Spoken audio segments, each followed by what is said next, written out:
If this story interested you, don't forget to subscribe to our channel and tell us which city you're watching us from. Let's continue. The London morning was awakening with its usual traffic, cars bumper to bumper on Canary Wharf Avenue, while the sun still struggled to break through the grey mist that covered the buildings. High atop a corporate building of mirrored glass, Michael Thompson adjusted his tie in the executive bathroom mirror, taking a deep breath before heading down to the press conference that would define the next steps of his public life. At 42, the businessman carried on his shoulders not only an empire built with sweat and strategic vision, but also a silent pain that no reporter would be able to capture on their cameras. It had been 2 years since Helen, his wife, had passed away. 2 years since the illness took away not only the woman he loved, but also the light that illuminated every corner of the mansion in Belgravia. 2 years trying to rebuild a life that seemed to have lost its meaning. The new foundation Michael was about to announce carried Helen's name. An ambitious project to support vulnerable families with a special focus on children who had lost their mothers. It was his way of honoring her memory, of transforming pain into something greater, something that could make a difference in the world. But as he mentally reviewed the speech he had prepared, Michael felt a different weight in his chest. It wasn't just the longing for Helen that troubled him that morning. It was the increasingly uncomfortable presence of Victoria by his side. Victoria Miller had entered his life just 8 months ago, introduced by mutual friends during a charity dinner. She was everything one would expect from a London socialite, elegant, articulate, always impeccably dressed in designer clothes and discreet but expensive jewelry. She was 40, divorced, and, she claimed, had also experienced significant losses. Perhaps that was why Michael had allowed himself to get involved. She seemed to understand his pain, seemed to offer a steady shoulder amidst the whirlwind of emotions he was still processing.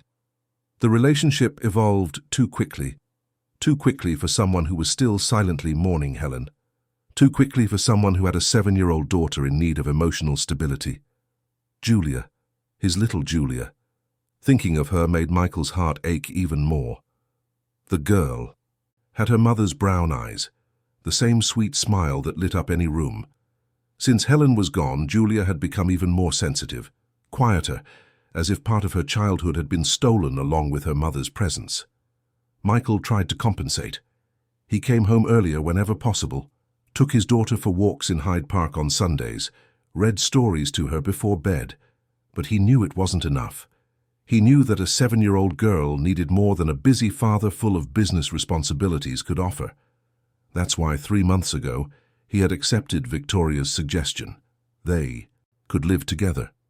It would be good for Julia to have a female figure at home, Victoria had argued with her soft, convincing voice. The girl needed care, attention, someone who could be present when Michael needed to travel for business. It seemed logical. It seemed sensible. But since Victoria had moved into the mansion in Belgravia, something had changed. It wasn't anything explicit, nothing Michael could pinpoint precisely. It was just an uncomfortable sensation, an unease that grew silently like a weed between the cracks of a well-tended garden. Julia no longer smiled when Victoria approached. The girl, once communicative and affectionate, had become withdrawn, avoiding the gaze of her father's new partner, running to her room whenever she heard Victoria's high heels echoing down the marble corridor. Michael attributed this to grief, to the process of accepting a new person occupying spaces that once belonged to Helen. He gave it time, tried to mediate, talked to Julia, explaining that Victoria was there to help, not to replace her mother. But the distance between the two only grew. Mrs. Celia had also changed. The housekeeper who had worked with the family for more than 15 years, who had been like a second mother to Julia, and a comforting presence during the most difficult days after Helen's departure, now walked through the house with a tense, almost fearful expression. Her dark eyes, once always gentle and welcoming, carried a concern that she did not verbalize but that Michael could perceive. During breakfast, Celia served orange juice with the same efficiency as always, but her hands trembled slightly. When Victoria entered the kitchen to give orders about menu changes or reorganizing the cupboards, Celia merely nodded in silence, but her face betrayed a growing tension. That specific morning, as Michael finished getting ready, Victoria was by his side, adjusting her own navy blue dress, impeccable as always. She smiled at him through the mirror, a calculated smile that didn't quite reach her eyes. "It's all perfect, darling. The press will love the project. Helen would be proud of what you're doing." Michael nodded, but the mention of Helen's name on Victoria's lips always caused him an indefinable discomfort. It was as if she were trying to occupy a space that didn't belong to her, as if she were claiming an intimacy with the memory of his deceased wife that simply didn't exist. But he pushed the thought away. He was being unfair. Victoria was just trying to be kind, trying to support him. They went down together to the garage, where Paul, the family's trusted driver, waited beside the car. Paul was in his 50s, with grey hair and unwavering loyalty to the Thompsons. He had worked for Michael's father even before the businessman was born. He knew every family secret, every joy, and every tragedy. When he saw Michael and Victoria approaching, Paul opened the back door with the same professional courtesy as always, but his gaze quickly met Michael's, carrying a silent message that the businessman couldn't decipher at that moment. The event took place in the main ballroom of one of the most luxurious hotels on Canary Wharf Avenue. Journalists, photographers, businessmen, politicians, and figures from London's high society jostled among tables decorated with white floral arrangements symbolizing the foundation. Microphones were positioned on the stage, cameras pointed at the podium where Michael would speak. The entire room buzzed with the energy of an event that would make headlines in the country's leading media outlets. When Michael stepped onto the stage, the flashes exploded. He took a deep breath, gripped the microphone, and began to speak about Helen, about the extraordinary woman she had been, about how her passing had left an impossible void to fill, but had also inspired the desire to do something significant. He spoke about the families the foundation would help, about psychological assistance projects for grieving children, about scholarships and support programs. His voice was firm, but anyone who knew him well could perceive the contained emotion behind each word. Victoria was sitting in the front row, applauding at the right moments, smiling for the cameras, playing the role of supportive partner with rehearsed perfection. But while Michael spoke, she discreetly checked her phone under the table, typing quick messages that no one else could see. Her fingers moved with urgency, as if she were coordinating something parallel to the event, something that couldn't wait. Michael finished his speech to enthusiastic applause. People approached to greet him, shake his hand, praise the initiative. He smiled, thanked them, exchanged business cards, promised future meetings. But his thoughts were elsewhere. They were at home with Julia. The girl had been left in Celia's care, drawing in her room as she always did when she felt sad or alone. Michael had promised himself he would return soon after the event to have dinner with her, to make up for his absence once again. When they finally managed to leave the hotel, it was late afternoon. London traffic was chaotic, as usual. Paul drove in silence, navigating the congested streets with the skill of someone who knew every shortcut in the city. In the back seat, Michael looked out the window, lost in thought. Victoria, beside him, was still on her phone, typing frantically. "Is everything all right, dear?" Michael asked, trying to be attentive. Victoria looked at him with a quick smile. Yes, just sorting some things out. You know how it is, always details to iron out." Michael nodded, but something about that answer sounded too vague, too evasive. He decided not to press.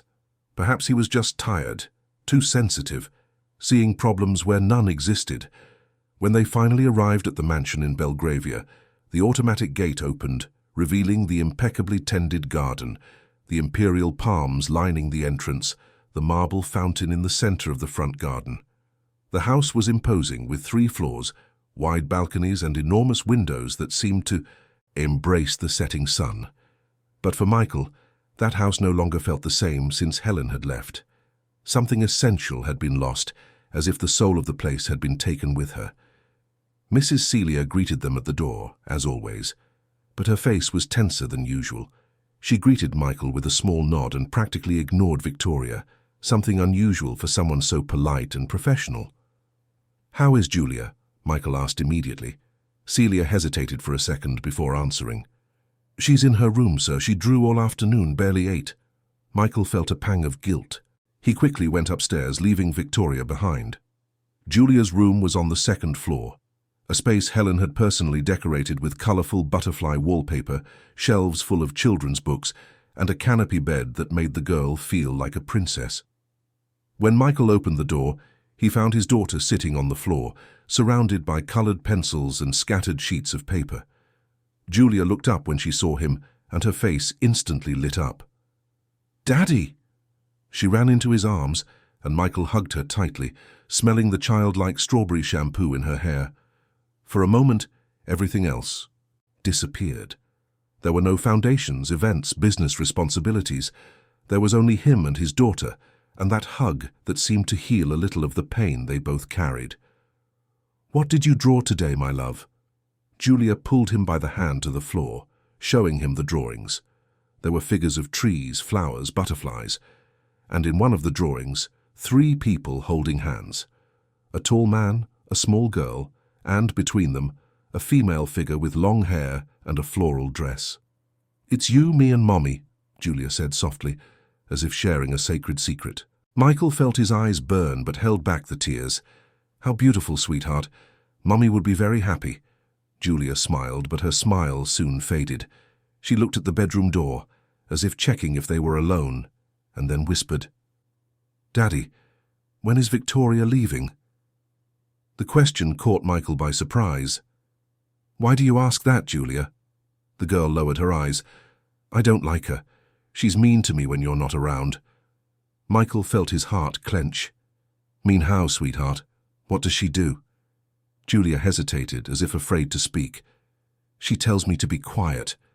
Says I make too much noise, and she changed things in Mommy's room, threw things away." Michael took a deep breath, trying to process what he had just heard. "I'll talk to her, okay? I promise I'll sort this out." But before he could say anything else, the bedroom door opened.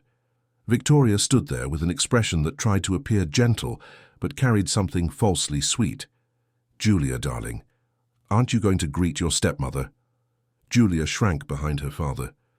Michael felt the tension grow in the air. "Victoria, can we talk downstairs?" he said, keeping his voice calm. "Of course, darling." Victoria smiled, but her eyes were cold. "I just came to let you know that dinner is almost ready. Mrs. Celia prepared that pasta you like." Michael nodded. "I'll be right down. I'll just finish talking to Julia." Victoria left, closing the door with more force than necessary. Michael looked at his daughter, seeing the fear in her eyes, and for the first time since Victoria had entered his life, he allowed himself to seriously question whether he had made a mistake. Dinner was tense. Michael tried to keep the conversation light, talking about the event, about the foundation, but Julia barely touched her food, pushing the pasta around her plate with her fork. Victoria, on the other hand, chatted animatedly, as if nothing was wrong, loudly planning a trip they would take together, suggesting destinations, hotels, restaurants. "Oh, and Michael, I need to tell you, that room on the 3rd floor, the one Helen used for sewing, I think it would be perfect for me to turn into an office. Can I start renovating next week?" Michael felt a knot in his throat.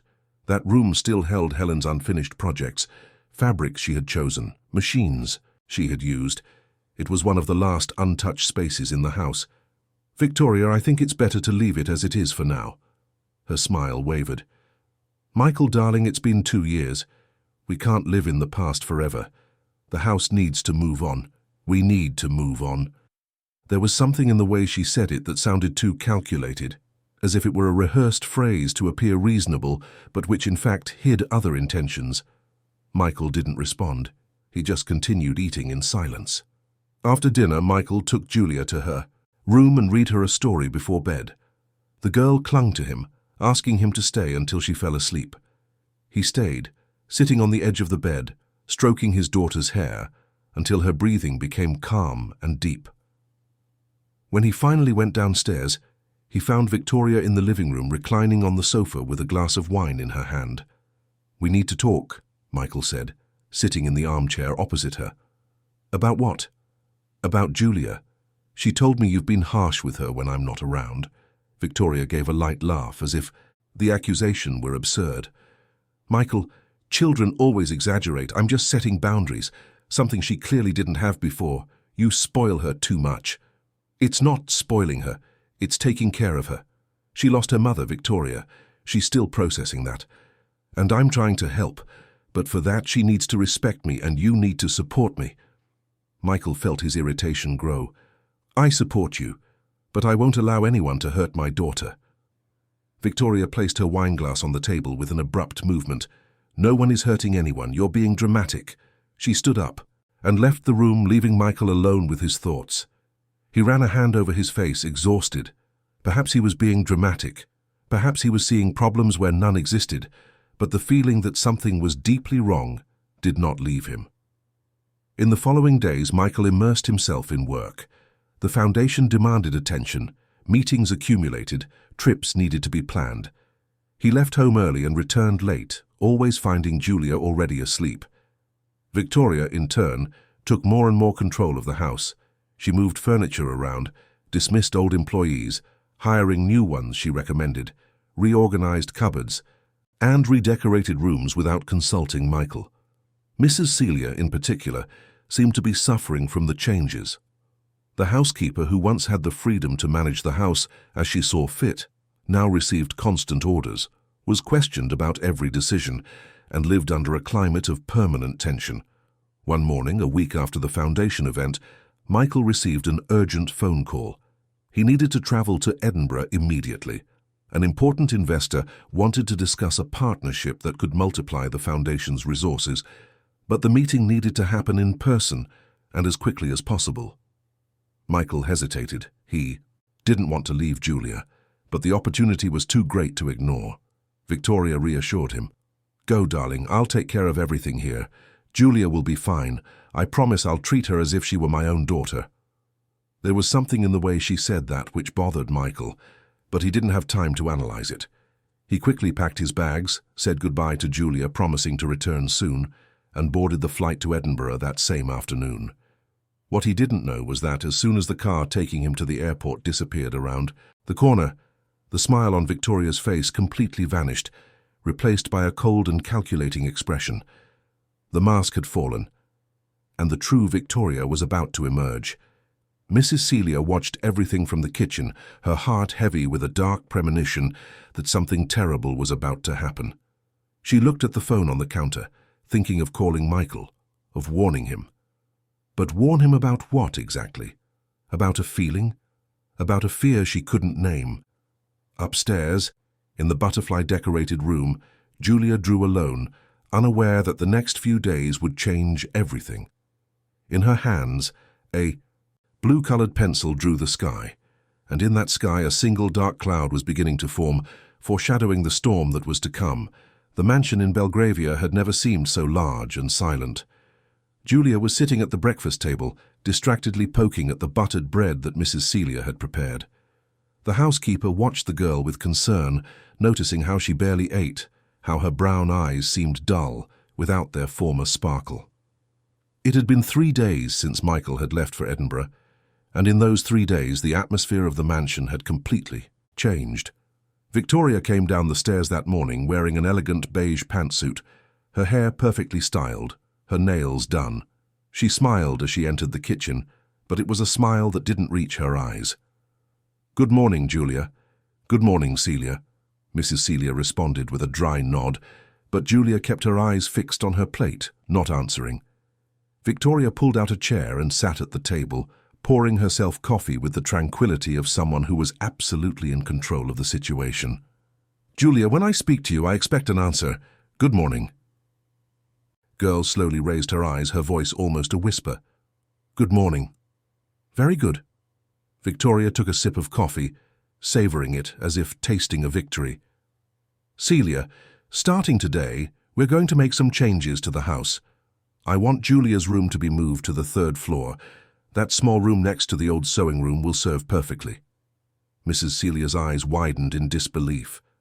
"But, Mrs. Victoria, that's practically a storage room. It's too small for a child, and it's far from everything." "Exactly. Julia needs to learn to be more independent. She can't keep relying on you or her father for everything. Besides, her current room is too big. I'm going to turn it into a walk-in closet." Julia felt tears begin to sting her eyes. That was the room her mother had decorated for her. every detail chosen with love. The butterflies on the wall, the canopy bed, the shelves full of books that Helen read to her before bed. It was the last tangible piece of her mother that remained. "But that's my room," the girl said, her voice trembling. "It was your room," Victoria corrected with calculated coldness. "Now it's my closet, and you're moving today. Celia, I want everything organized by the end of the afternoon." Mrs. Celia looked at Julia, seeing the despair on the child's face, and felt her heart break. But her job depended on obeying. Reluctantly, she nodded. "Yes, madam." Julia got up from the table, knocking over her chair in the process, and ran upstairs, sobbing. Victoria didn't even turn to look, continuing to drink her coffee with the same disturbing serenity. Later that morning, as Mrs. Celia slowly climbed the stairs carrying empty boxes to pack Julia's belongings, she heard voices coming from the office. Michael kept on the ground floor. The door was ajar, and through the crack Celia could see Victoria on the phone, speaking in a low voice, but clear enough to be heard. "Yes, he's traveling next week too, 2 whole weeks away. That's the time we need." Victoria's voice was cold, strategic. "Can you get the documents by then?" "Perfect. And about the power of attorney, are you sure it will work? We can't have any mistakes." Celia froze in the corridor, her heart pounding. Who was on the other end of the line? What documents was Victoria talking about? And what power of attorney was that? The housekeeper knew she should keep walking, that she shouldn't be listening to that conversation, but her feet seemed glued to the marble floor. "No, the girl isn't a problem. I'll take care of it. She'll stay quiet in her corner without bothering anyone."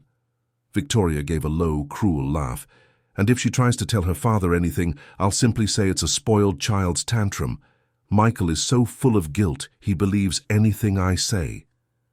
Mrs. Celia felt nausea rise in her throat. She backed away slowly, making sure not to make a sound, and rushed up to Julia's room. She found the girl lying on the bed hugging a teddy bear that had been a gift from her mother, crying silently. "Julia, darling," Celia whispered, sitting on the edge of the bed and stroking the girl's hair. "I need you to be very strong now, okay? Very strong and very brave." Julia looked at her with red, swollen eyes. "I want my daddy." "I know, my love. And he'll be back. But in the meantime, you need to trust me.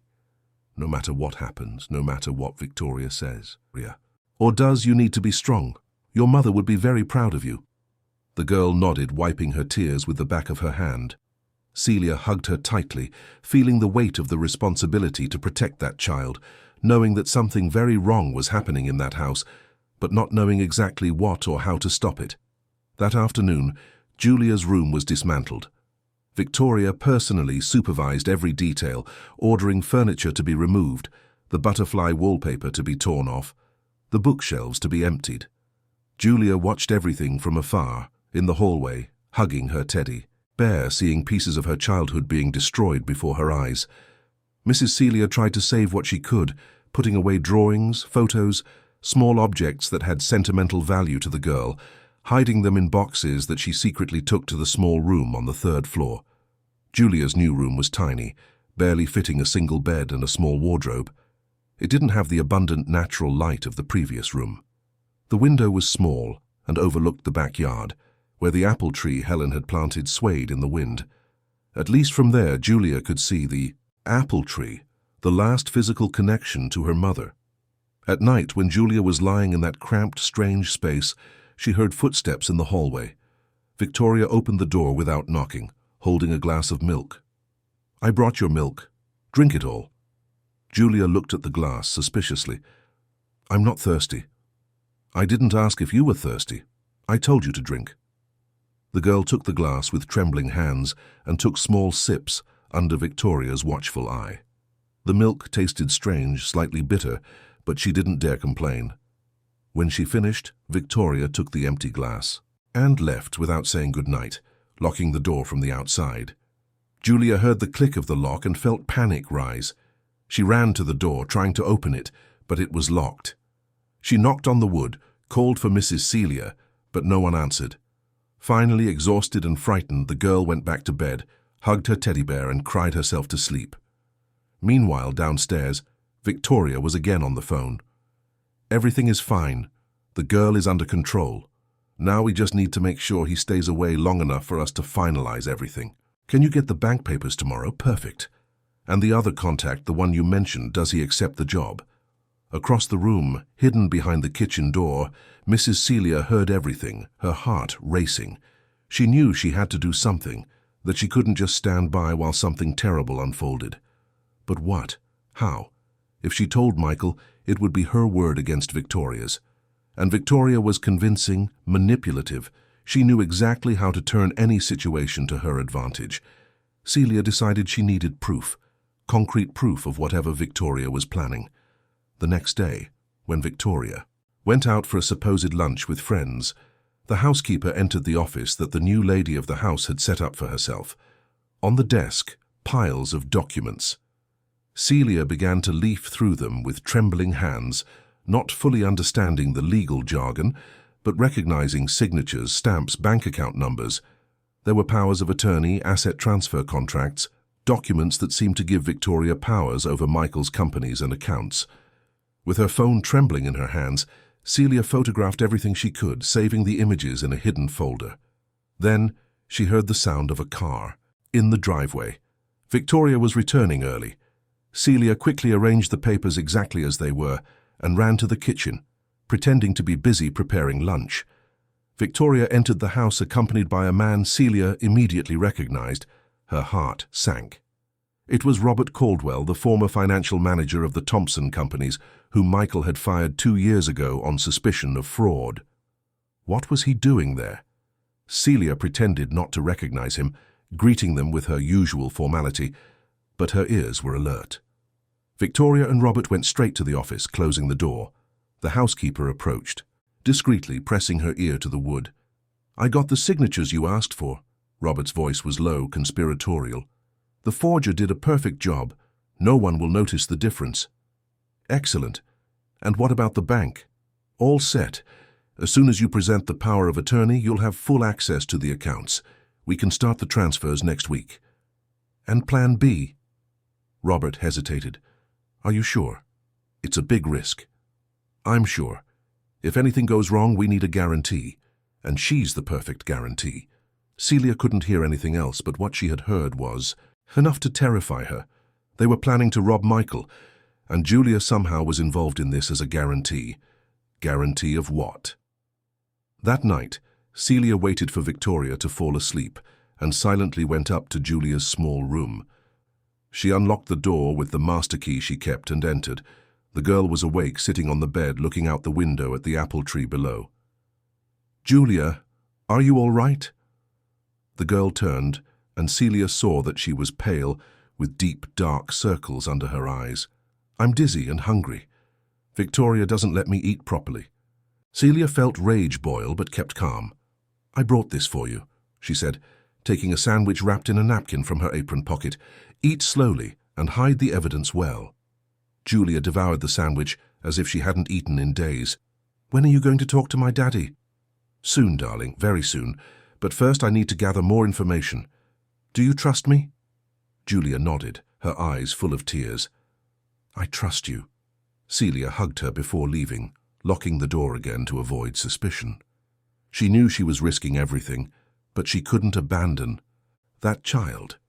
In the following days, the situation worsened. Robert practically moved into the mansion, taking control of security and entries and exits. He hired his own security guards, intimidating-looking men who watched every corner of the property. Mrs. Celia tried to call Michael twice, but the calls didn't connect. She discovered, through Paul, the driver, that Victoria had instructed the telephone operator to block external calls. Paul was equally concerned. He noticed Robert's comings and goings, the whispered conversations, the change in atmosphere in the house. One afternoon, when he went to pick up Victoria for another of her mysterious outings, he managed to overhear part of a conversation she had in the car, talking on the phone with someone. "Yes, everything is going perfectly. Michael trusts me completely. He doesn't even imagine that every document he signed in the last few weeks was giving me more power. and when he returns from this trip he'll discover that he no longer has control over anything. Paul felt his blood run cold. He needed to warn Michael. But how? He decided that the next time he went out to refuel the car, he would try to use a public phone. To make a call. It was risky, but it was the only option. Meanwhile, Julia was wasting away in the small room on the 3rd floor. Victoria had established a cruel routine. The girl could only leave to use the bathroom at specific times, received only 1 meal a day, and spent the rest of the time locked in. Mrs. Celia did her best to bring extra food hidden, but she was being closely watched by Robert and his security guards. One night, Julia found an old note her mother had written among her belongings. It was inside a storybook that Celia had managed to save. The note read, "My little butterfly, no matter how dark the night, remember that your father loves you more than anything in the world, and that love will always find you. Never give up. Mommy." Julia clutched that paper like a talisman, reading and rereading her mother's words, seeking strength to endure each day. She began to write in a notebook she hid under her mattress, documenting everything Victoria did, all the cruelties, all the threats. She intuited, with the premature wisdom that suffering sometimes brings, that those notes might be important someday. Mrs. Celia, in turn, continued to gather evidence. She photographed documents whenever she had the opportunity, wrote down conversations she managed to overhear, saved suspicious receipts she found in the trash. She knew she was in danger, that if Victoria or Robert discovered what she was doing, she could suffer serious consequences. But looking at Julia, at that innocent child being destroyed day after day, was motivation enough to continue. One morning, Celia found a particularly disturbing receipt. It was from a funeral home. Services contracted included a child's memorial, white flowers, a small urn. Her blood ran cold. What did that mean? Were they planning something even more sinister? She needed to act fast. That same afternoon, taking advantage of Victoria and Robert being gathered in the office and the security guards patrolling the garden, Celia wrote a handwritten letter detailing everything she had discovered, including photographs of the documents she secretly printed on Michael's office printer. She put everything in a thick envelope, addressed it to the hotel in Edinburgh, where she knew Michael was staying, and hid it under her uniform. That night, pretending she needed to buy medicine at the pharmacy, Celia left the mansion on foot. She walked 3 blocks until she found a post office that was open late. With trembling hands, she paid for express international shipping, ensuring the letter would reach Michael as quickly as possible. When she returned home, she found Victoria waiting in the living room. "Where were you?" "I went to buy medicine for my blood pressure, madam." Celia showed the pharmacy bag, her heart pounding erratically. Victoria looked at her suspiciously, but said nothing. She just nodded for her to leave. Celia went up to her room at the back of the house, locked the door, and collapsed on the bed, trembling. She had done her part. Now all that remained was to wait and pray that the letter arrived in time. In the small room on the 3rd floor, Julia also prayed. She prayed for her father to return soon, for all of this to be just a nightmare from which she would soon wake up. She looked out the small window at the apple tree swaying in the wind and mentally talked to her mother, asking for strength, asking for guidance. Night fell over London, and the mansion in Belgravia seemed like a stage where multiple tragedies were preparing to happen simultaneously. Downstairs, Victoria and Robert toasted with champagne, prematurely celebrating the success of the scheme they were executing.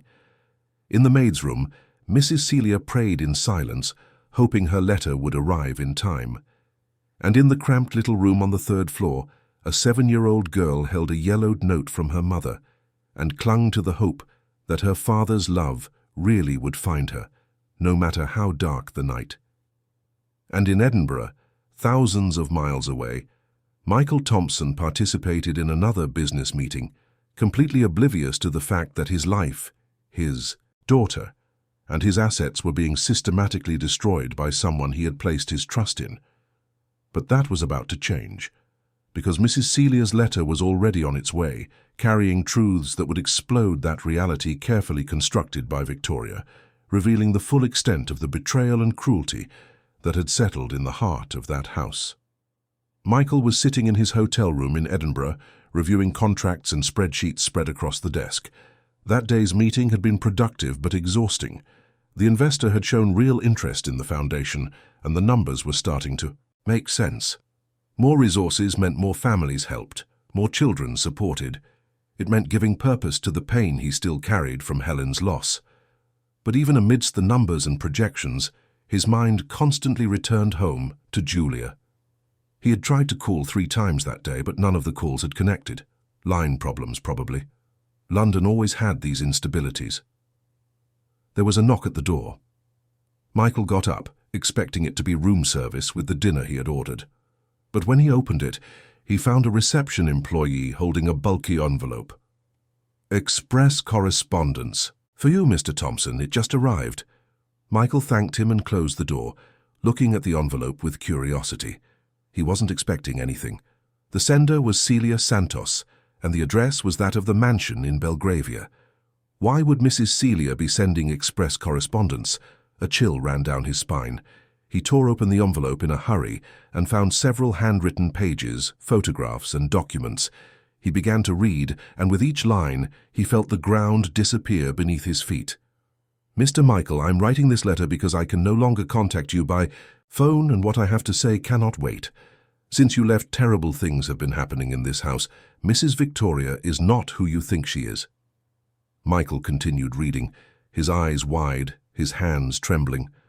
Celia described in detail Julia's move to the small room on the 3rd floor, the isolation, the lack of adequate food.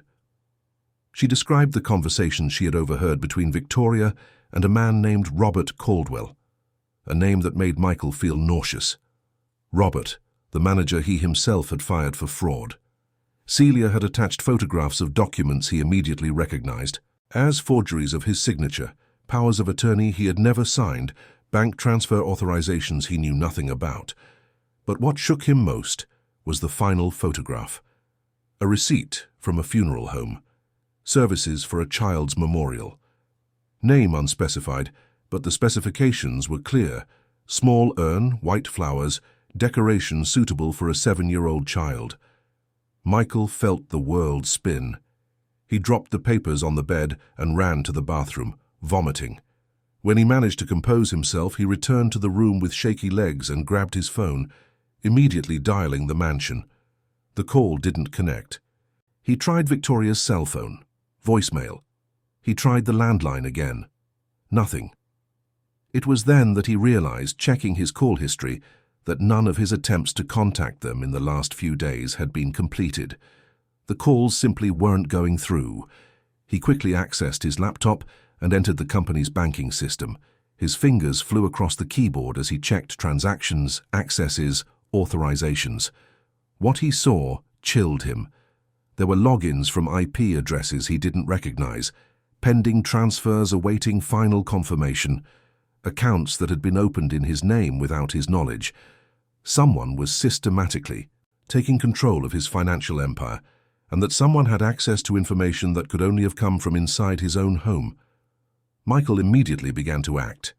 He cancelled all pending transfers, changed passwords, blocked unauthorized accesses, activated security alerts on all accounts. Then he called his lawyer, Mr. Henry Morgan, interrupting whatever the man was doing that night. "Henry, I need you to listen very carefully to what I'm about to say, and I need you to act immediately." He explained everything in detail, sent scanned copies of the documents Celia had sent, instructed the lawyer to file complaints, alert authorities, prepare everything necessary to protect Julia and his assets. Henry, an experienced man who had seen everything in decades of law, was shocked by the extent of the fraud. "Michael, this is extremely serious. I'm going to contact police connections immediately, but you need to get back to London now. Your daughter is in danger." "I'm on my way." Michael hung up and started throwing his belongings into his suitcase without any organization, just shoving everything inside. He called reception, cancelled all meetings scheduled for the next few days, asked them to prepare his bill. In less than 20 minutes, he was in a taxi on his way to the airport. He bought a ticket on the first available flight to London, which would depart in 2 hours. They were the longest 2 hours of his life. Sitting in the departure lounge, Michael stared fixedly at Julia's photograph that he kept as his phone wallpaper. His little girl, his reason for living, was being tortured, isolated, used as a pawn in a cruel game of greed and manipulation.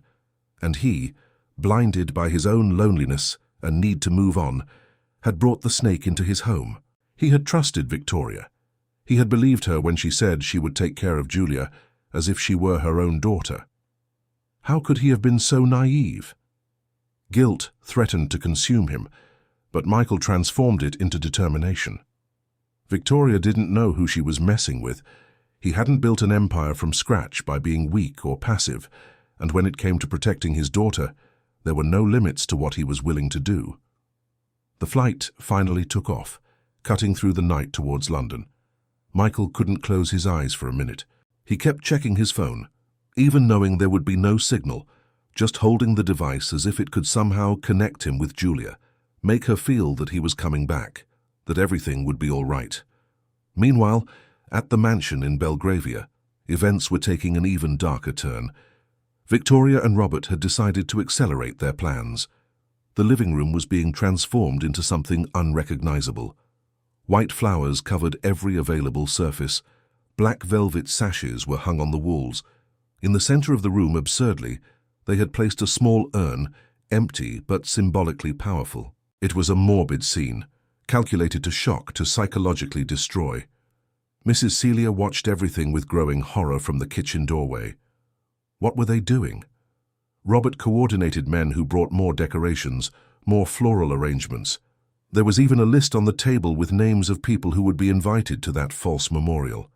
The plan, Celia realized with a shiver, was to make Michael believe that something terrible had happened to Julia, drive him to absolute despair, and in that vulnerable state force him to sign documents that would hand everything over to Victoria. It was diabolical. It was monstrous. And it was happening right before her eyes. Celia silently went upstairs to the 3rd floor. She unlocked the door to Julia's small room and found the girl lying in bed, feverish.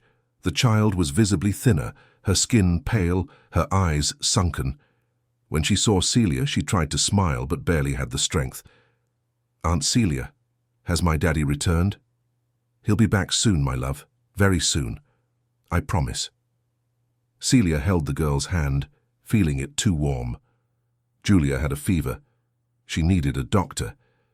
But she knew Victoria would never allow it. The housekeeper grabbed a damp towel and began to wipe the child's face and arms, trying to lower her temperature. "Hold on tight, darling. Your daddy knows everything now. He's coming to get you." Julia nodded weakly, closing her eyes.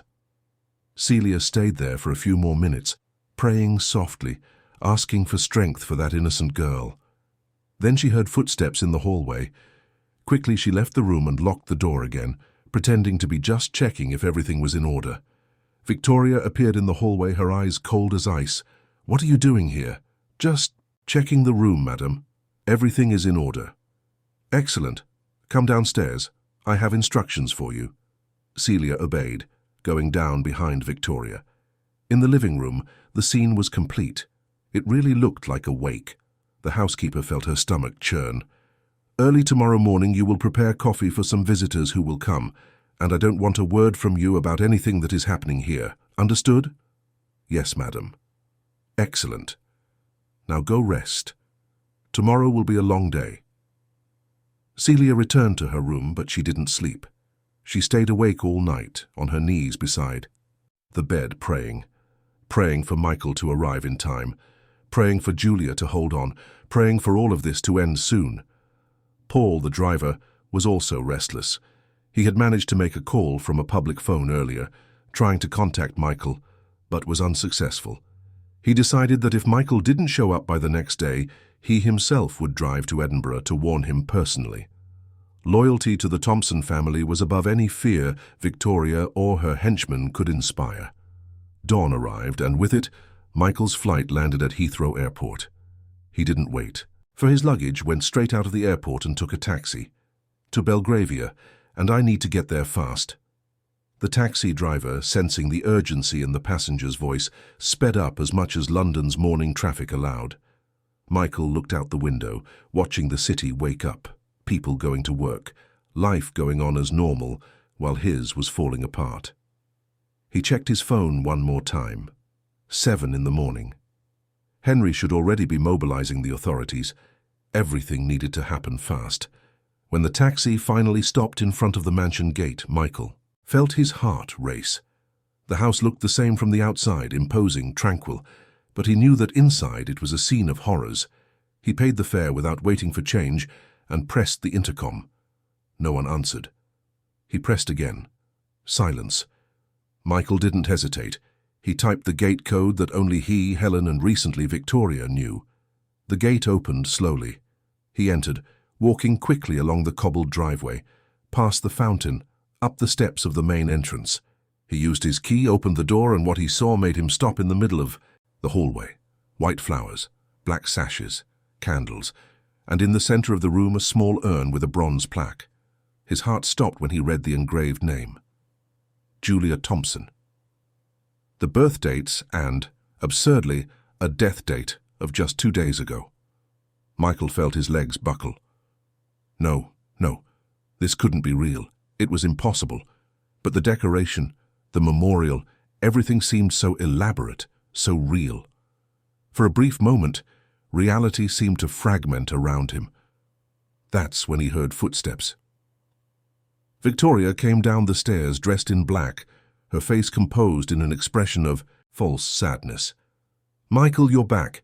I tried to call you, tried to warn you, but what happened to my daughter?"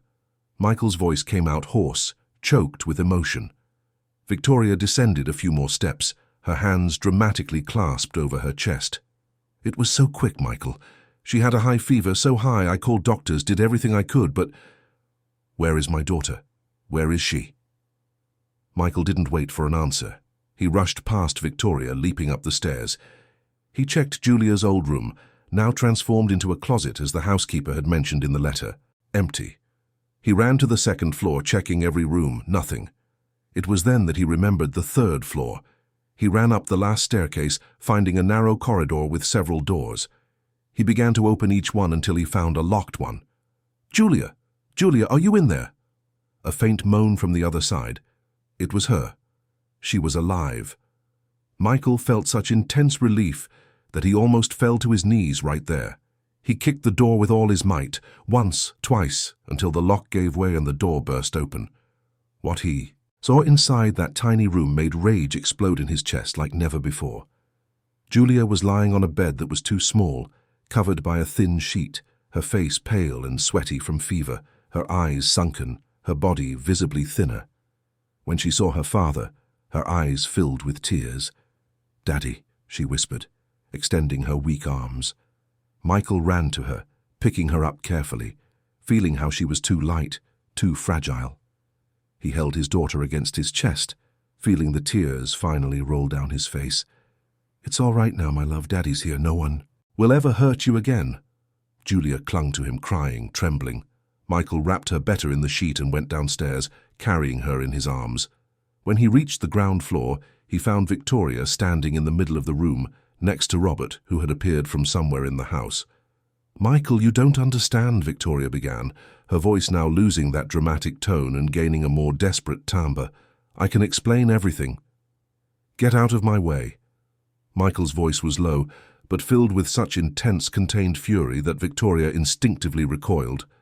Robert took a step forward, as if to intervene, but a look from Michael made him freeze in place. Michael carried Julia to the sofa, laying her down carefully. Mrs. Celia rushed from the kitchen, her hands over her mouth at the sight. "Celia, call Dr. Evans. Tell him it's an emergency." "Yes, sir, immediately." While Celia ran to the phone, Michael turned his attention to Victoria and Robert. "You two are not leaving this house, and you will explain every detail of this farce before the authorities arrive." Victoria tried to maintain her composure. "Michael, if you would just listen, I've heard everything. I needed to." He pulled out the copies of the documents Celia had sent from his pocket, throwing them onto the table decorated with funeral flowers. "I know about the forgeries. I know about the bank transfers. I know you planned to rob me. And I know," he pointed at the empty urn with disgust, "that you would use my daughter as an instrument of emotional blackmail." Robert tried to discreetly exit towards the door, but Paul, who had entered the house upon hearing the commotion, blocked the way. "No one leaves," Paul said firmly, crossing his arms over his chest. The doctor arrived in less than 20 minutes, examining Julia right there in the living room. After checking her temperature, blood pressure, and asking the girl several questions, he turned to Michael. "She's dehydrated and malnourished, but she doesn't have any serious illness. With proper nutrition, hydration, and rest, she will recover completely. But I need to know, how did she get into this state?" Michael looked at Victoria with pure hatred. "Ask her." The doctor immediately understood that something was very wrong there, but professionally focused on caring for the patient. He administered saline solution, prescribed medication, advised on nutrition and care. Mrs. Celia meticulously noted everything, already mentally organizing how she would restore the girl's health. As soon as the doctor left, Michael turned to Robert. "You have 30 seconds to tell me exactly what was going on here before I call the police. And depending on what you say, I may consider not prosecuting you for attempted kidnapping, in addition to fraud." Robert, realizing the game was over, began to speak. He confessed to the plan to forge documents, to take control of Michael's bank accounts, to use the false memorial scenario to emotionally destroy him, and force him to sign powers of attorney that would hand over everything. He confessed that Victoria had been the mastermind behind it all, that she had been planning it even before approaching Michael. Michael listened in silence, his jaw clenched, his fists clenched. When Robert finished, he picked up his phone and called Henry Morgan. "Henry, I'm home. I have them both here. Bring the authorities. Now." While they waited, Victoria tried one last gambit. She sat in an armchair, her hands trembling, and began to cry. "Michael, I know I made mistakes, but I did everything because I was scared. Scared of losing you, scared of being replaced as I was in my previous marriage. You don't understand what it's like to live in the shadow of a perfect woman who is gone. I just wanted to secure my place, ensure you wouldn't leave me." Michael looked at her without any pity. "You hurt my daughter, an innocent 7-year-old child. You isolated her, left her to starve, left her to get sick. You set up this grotesque circus," he pointed to the funeral decorations around, "to manipulate me. There is no justification in the world for what you did." "But I love you," Victoria insisted, desperate. "No, you never loved me. You loved my money, my position, my surname, and you were willing to destroy a child to get it. There's a name for that, Victoria, and it's not love." The sound of approaching sirens echoed down the street.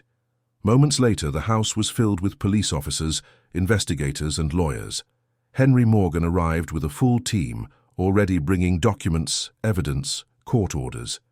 Robert was immediately taken into custody without resistance. Victoria tried to argue, tried to dramatize, but the documents did not lie. The photographs Celia had taken, the receipts, the recordings Paul had discreetly made of compromising conversations, all formed an irrefutable dossier. When they finally handcuffed Victoria, she looked at Michael one last time. "You'll regret this." "The only thing I regret," Michael replied calmly, "is allowing you to enter my daughter's life." Victoria was led away, screaming that she was being wronged, that she had been misunderstood, that it was all a big mistake.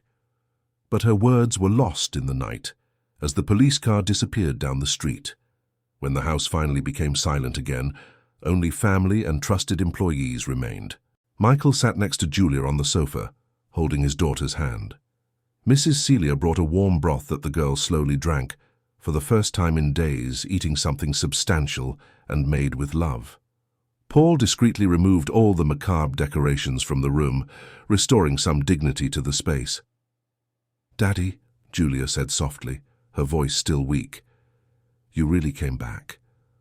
I came back, my love, and I'll never leave you again."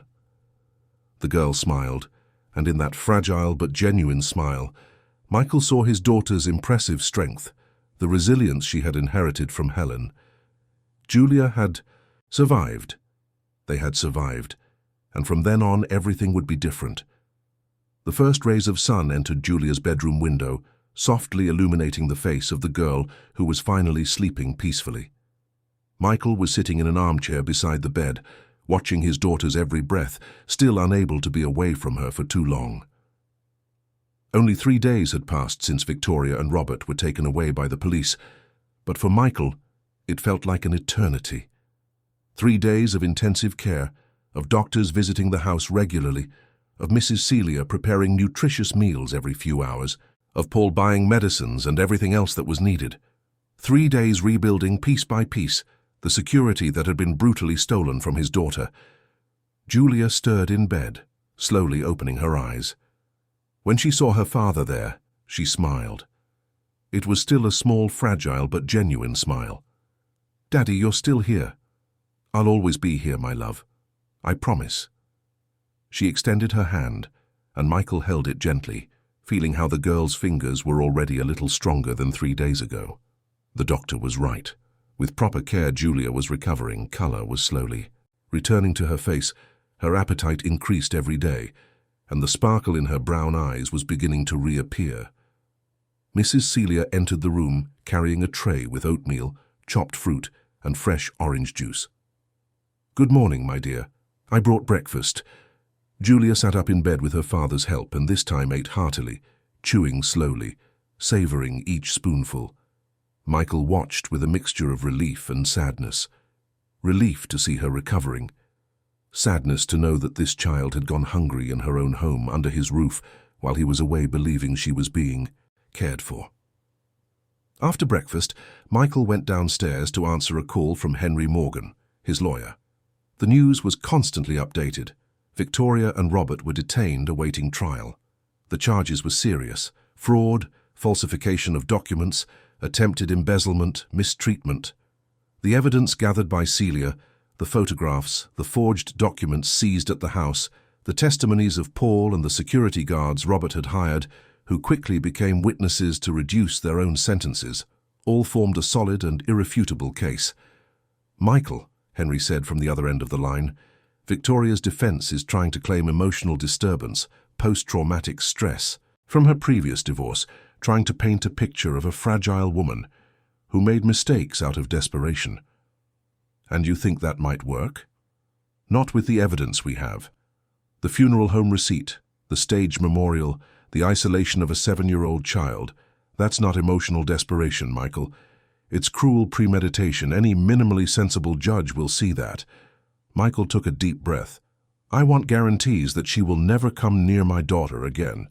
We are already processing permanent restrictive measures. She won't be able to approach you neither now nor when she gets out of prison if she does. And considering the gravity of the crimes, it could be years." "Good." Michael hung up and stood in the living room for a moment, looking around. The house felt different. The macabre decorations had been removed, but something deeper had changed. The silence was no longer oppressive. It seemed for the first time in months that the house could breathe again.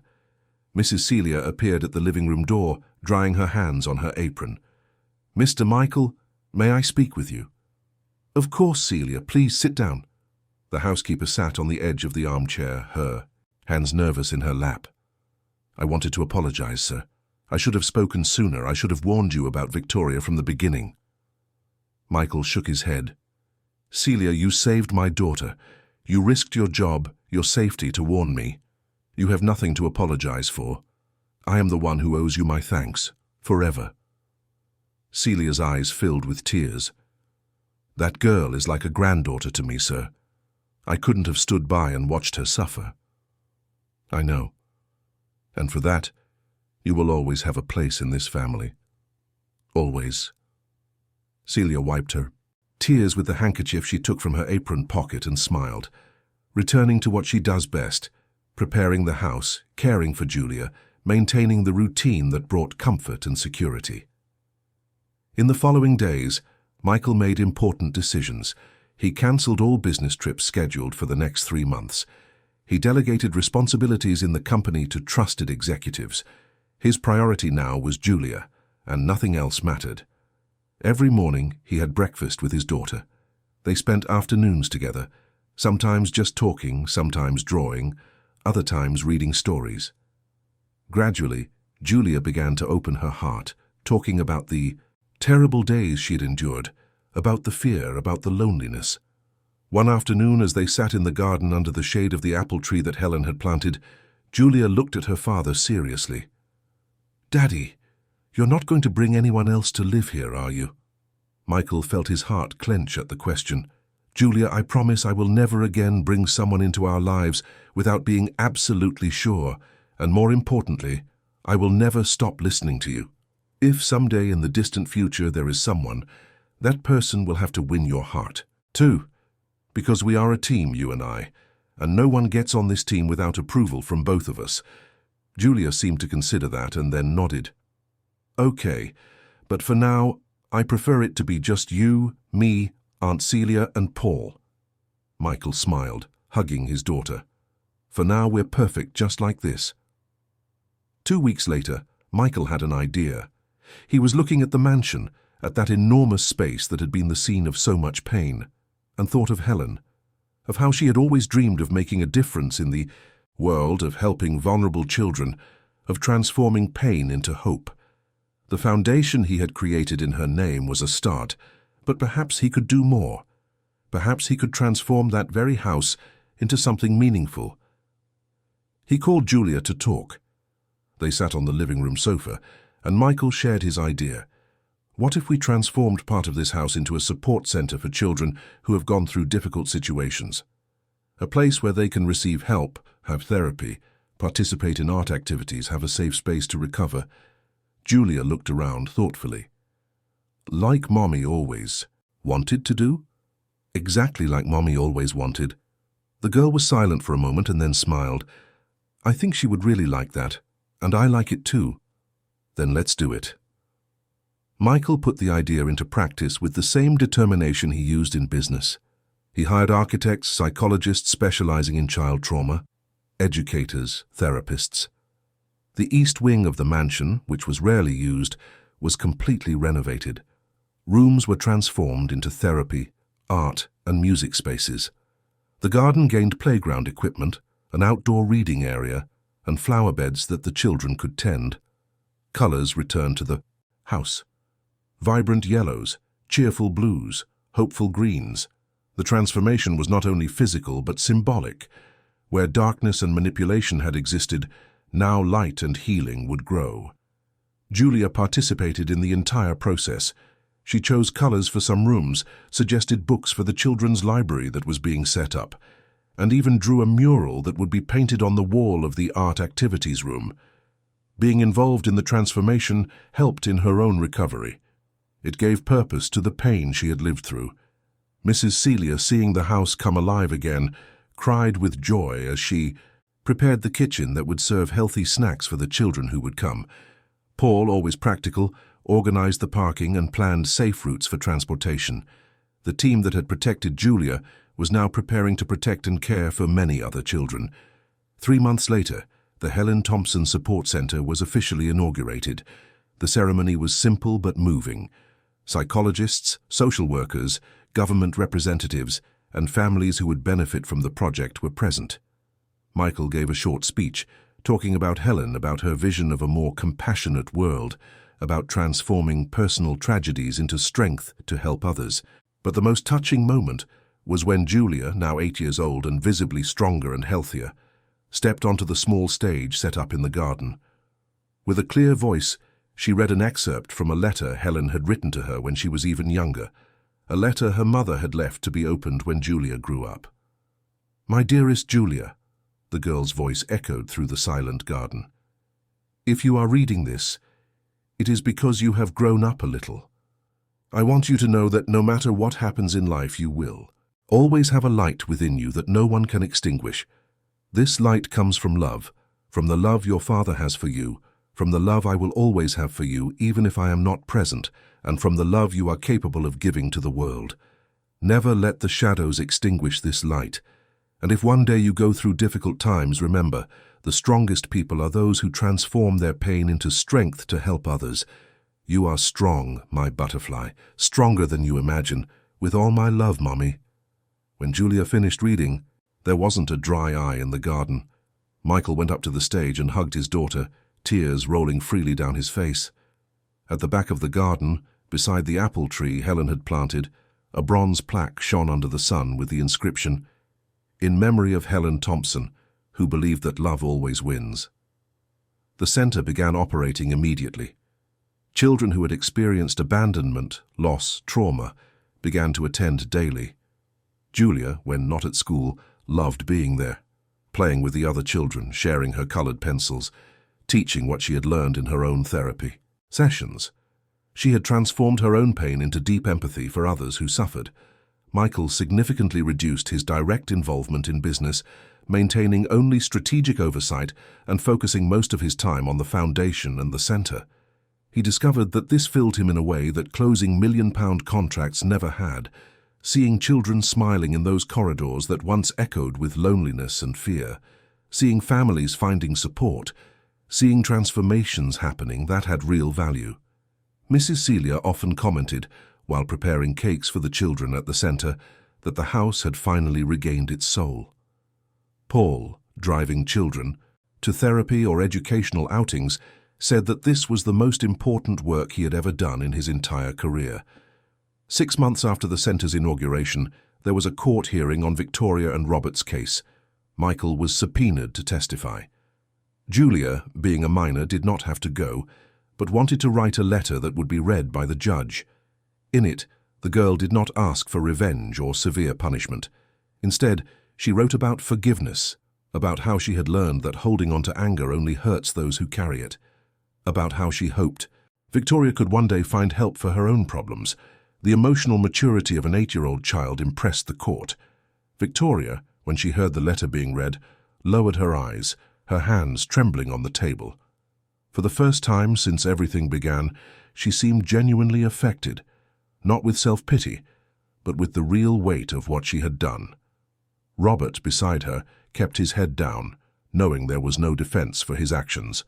The judge was clear in his sentence. Considering the gravity of the crimes, the premeditation, the use of a vulnerable child as an instrument of emotional extortion, the penalties were significant. Victoria was sentenced to 5 years of imprisonment with the possibility of reduction for good behavior and participation in psychological rehabilitation programs. Robert received 7 years, considering his previous history of fraud. Both were permanently prohibited from approaching the Thompson family. When Michael left the courthouse, he felt a weight lifted from his shoulders. It wasn't joy at the suffering of others, but relief that a painful chapter was finally officially closed. He could move on, Julia could move on, and they would do it together, building something beautiful on the ruins of what almost destroyed them. A full year passed since those terrible days. The Helen Thompson Support Center had already served over 200 children and their families. Stories of recovery and triumph filled the monthly reports that Michael read with growing pride. Julia, now almost 9, was flourishing. Her school grades were excellent. She had made new friends, participated in painting classes, and loved every minute she spent at the center helping other children. One Saturday afternoon, Michael and Julia were in the garden, tending together to the flower beds that the children from the center had planted. The sky was blue, birds sang in the apple tree, and a gentle breeze brought the scent of newly opened flowers.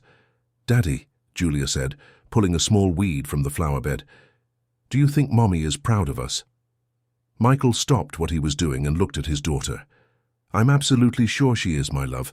Look at everything we've done. We transformed pain into hope. We transformed our home into a place of healing. We transformed our story into inspiration for others. Mommy couldn't be more proud."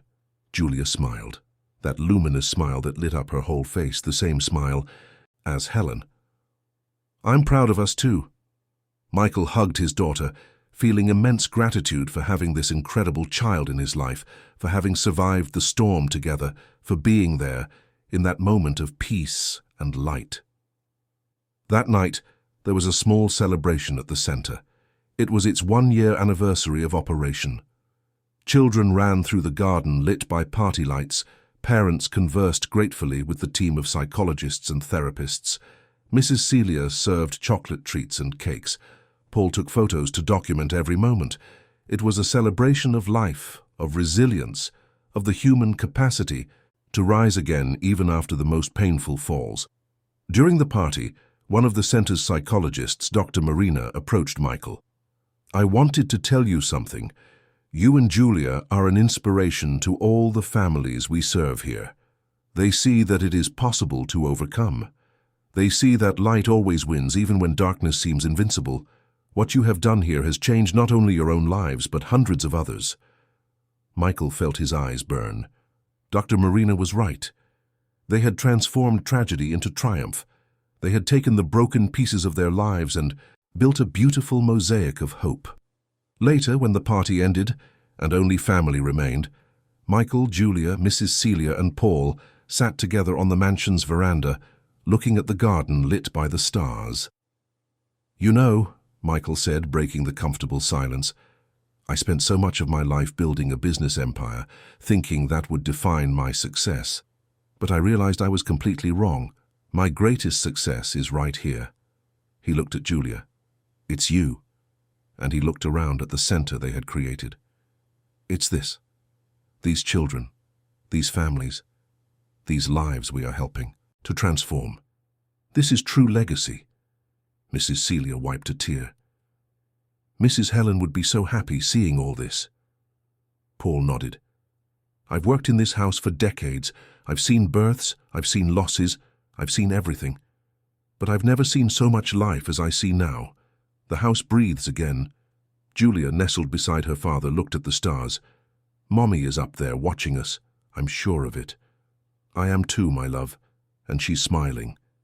They stayed there for a long time, just enjoying each other's company. The tranquil silence, the peace they had finally achieved. The journey had been brutal, the wounds deep, but the healing was also real. And love, the love that united them, had been stronger than any darkness. In the months that followed, life continued in its new normal. Julia grew up happy and healthy, surrounded by love and purpose. The center prospered, expanding its services and reaching more and more needy families. Michael found peace in a simpler life, more focused on what truly mattered. Mrs. Celia and Paul, more than employees, were an integral part of the family, present in every important moment. 2 years after everything had happened, on a rainy afternoon in London, Michael received a letter. It was from Victoria. He hesitated before opening it, but finally did. The letter was short, handwritten with a trembling script. "Michael, I don't expect forgiveness, nor would I deserve it if I did. I write only to say that, in the silence of this prison, I have finally been able to see the monstrosity of what I did. I have undergone intense therapy, been diagnosed with disorders that explain but do not justify my actions.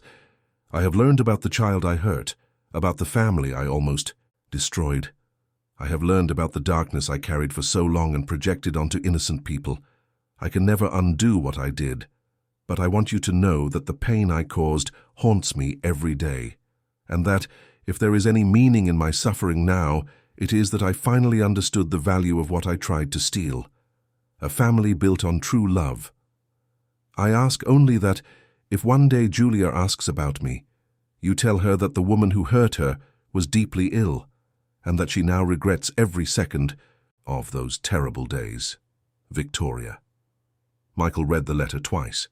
He felt a mixture of emotions: anger for what she had done, sadness for the broken person she evidently was, and finally, something he didn't expect to feel: a tiny bit of compassion. Not forgiveness, not forgetting, but the recognition that Victoria was also human, also suffering, also carrying her own wounds that led her to hurt others. He put the letter in a locked drawer, deciding that perhaps one day, when Julia was older and could process it properly, he would show it to her, but not now. Now was a time to keep growing, keep healing, keep building. And that's exactly what they did. Each year, the Helen Thompson Support Center touched more lives.